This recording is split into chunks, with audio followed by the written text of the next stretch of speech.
The Lord be with you. A reading from the Holy Gospel according to Luke. While some people were speaking about how the temple was adorned with costly stones and votive offerings, Jesus said, "All that you see here, the days will come when there will not be left a stone upon another stone that will not be thrown down." Then they asked him, "Teacher, when will this happen? And what sign will there be when all these things are about to happen?" He answered, "See that you are not to be deceived, for many will come in my name, saying, 'I am he, and the time has come.'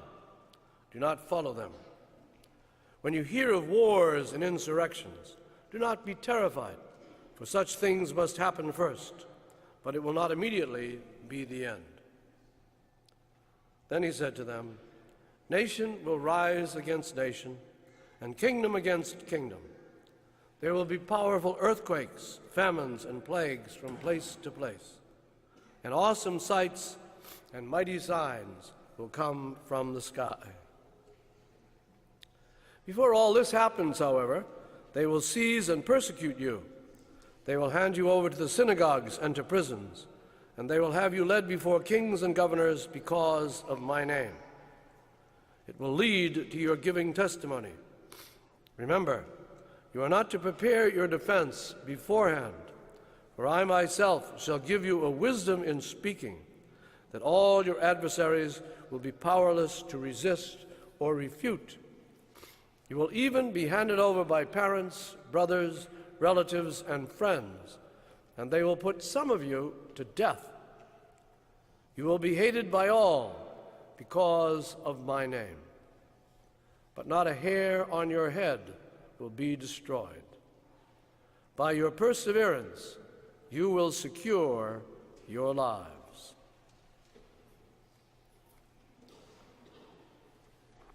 The Gospel of the Lord. Praise to you, Lord Jesus Christ.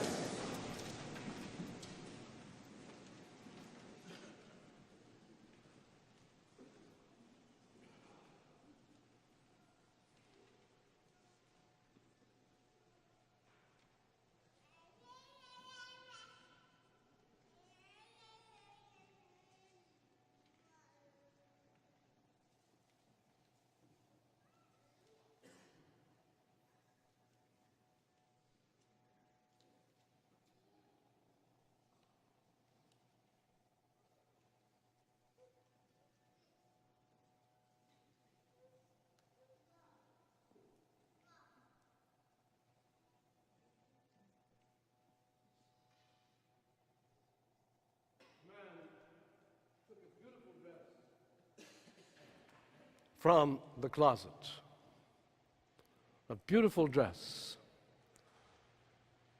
He fingered it because it was the dress that he had given to his wife on a very special anniversary, their 30th wedding anniversary.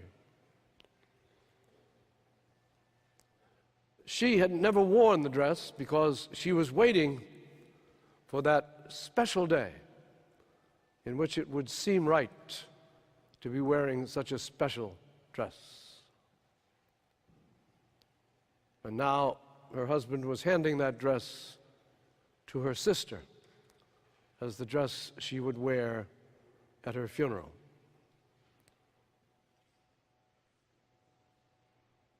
Every day that God gives us is a special day.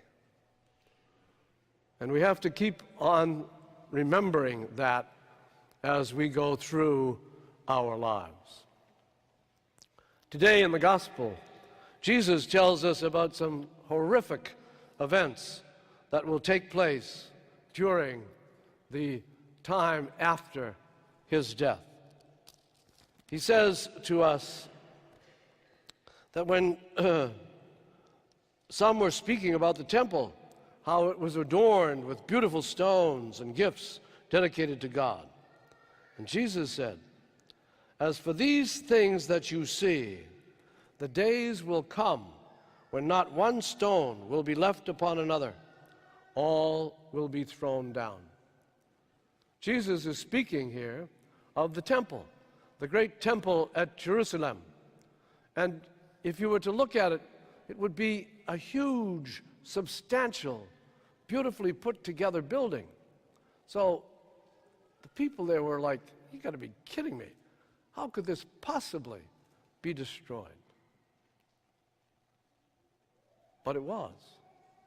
In 70 AD, that whole temple was thrown down by Roman soldiers moving throughout the city. When you hear, Jesus says, of wars and insurrections, do not be terrified, for these things must take place first, but the end will not follow immediately. Jesus is telling us about dire things that are going to take place in our lives, things that we could not expect, things that kind of ask us, what is this all about? How can we be where we are? And it is at that point that we have to also hear Jesus saying to us that the end is not there, that these things will always happen. There will be hurricanes, there will be fires, there will be wars, there will be all kinds of difficult things taking place in our lives. He might, Jesus, although he did not say it there, might even have said, even elections might not go the way we chose them to go. And things like demonstrations taking place in the streets after an election, even that speaks to us about an undercurrent of fear and anger that is going on in our country. Is it the end? No. It is not the end. It is part of our lives working together to deeply come to an understanding of what it means to live together as one. Jesus tells us not a hair of our head will be hurt, even in the midst of all the persecutions. Maybe for those of us who are bald, that's not a very helpful sign.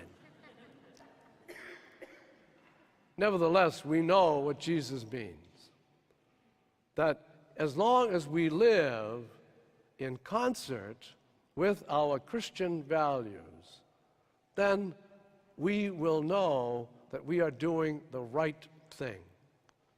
And our Christian values always help us to see that we need to live together in peace.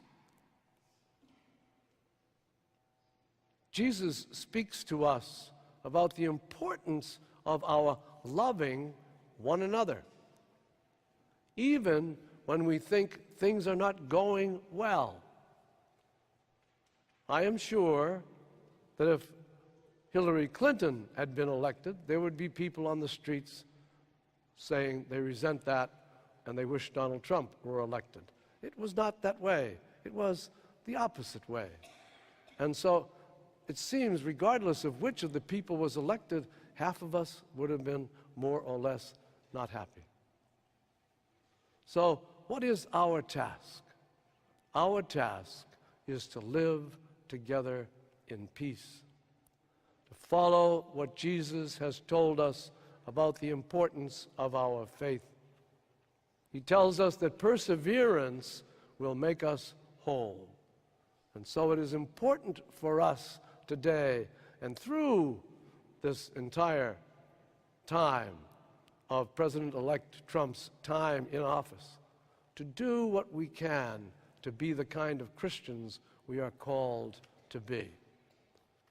The bishops of the United States issued a prayer immediately after the election called a prayer for after the election.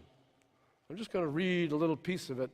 You can see the whole thing on the bishop's website on the home page. But just that little piece will help us to recognize, I believe, the way that we must act as Christians now in our society.